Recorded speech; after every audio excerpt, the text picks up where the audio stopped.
Why am I promoting my website?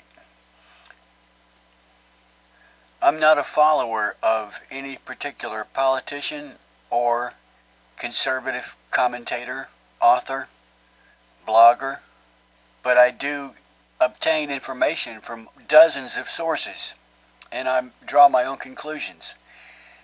My website is very focused on one topic, and that is the growing body of evidence that so-called liberals, so-called leftists, were in fact very much manipulated, controlled, influenced, misled, confused, used by hardcore communists acting covertly, secretly, stealthily.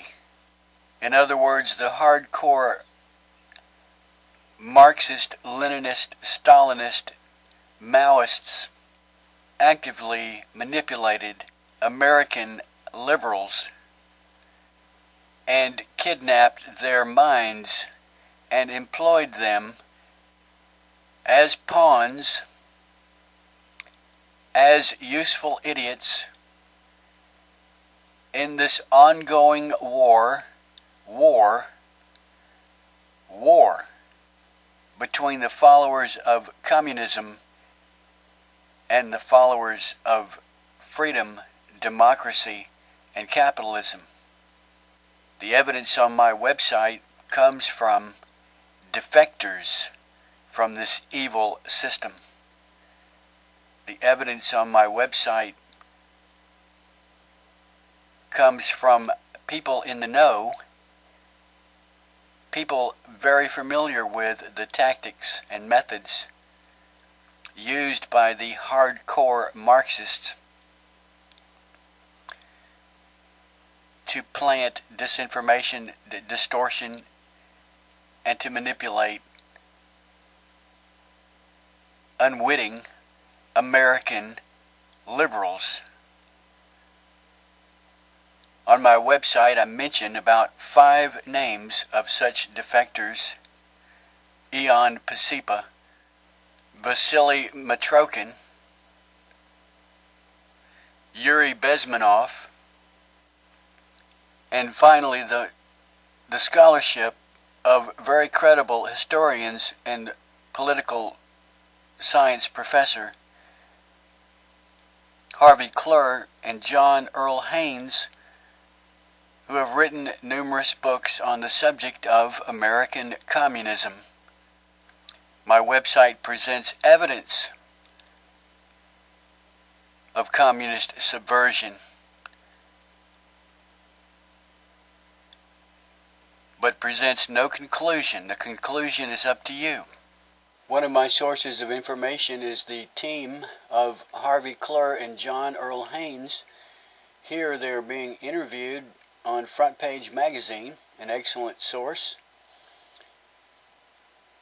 Harvey Klehr is a professor of politics and history at Emory University, and John Haynes is the 20th century manuscript historian at the Library of Congress.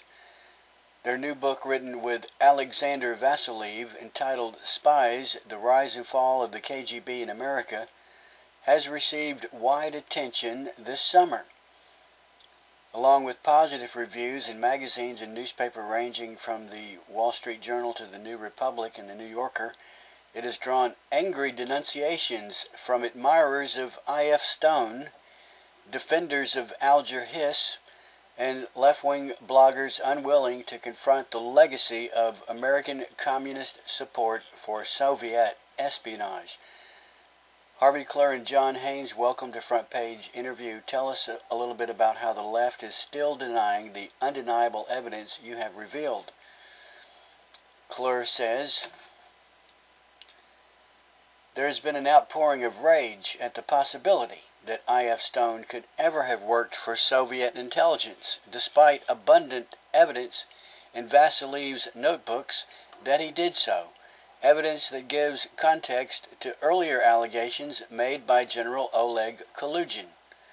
Stone's defenders have taken several tacks. One is to assert with absolutely no evidence that the documents implicating Stone must be disinformation, cunningly inserted by Alexander Vasiliev more than a decade ago, so he and we could traduce Stone in 2009. What has been the most pathetic denial?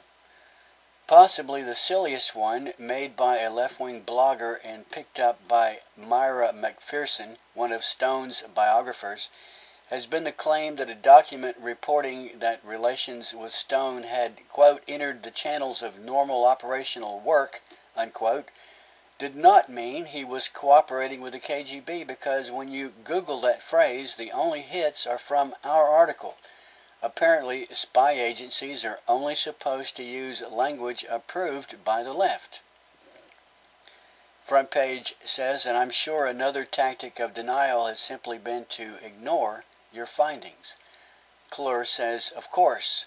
Other critics have simply just refused to deal with the evidence, asserting that because he was so independent, Stone could not have cooperated with the KGB, even though they admit that during this period, 1936 to 1939, he was a devoted fellow traveler and apologized for all of Stalin's crimes. A handful of writers, like Amy Knight, who has never found a source on Soviet intelligence she trusts, have tried to minimize or deny the vast extent of Soviet espionage revealed in the notebooks, meaning Vasily's notebooks.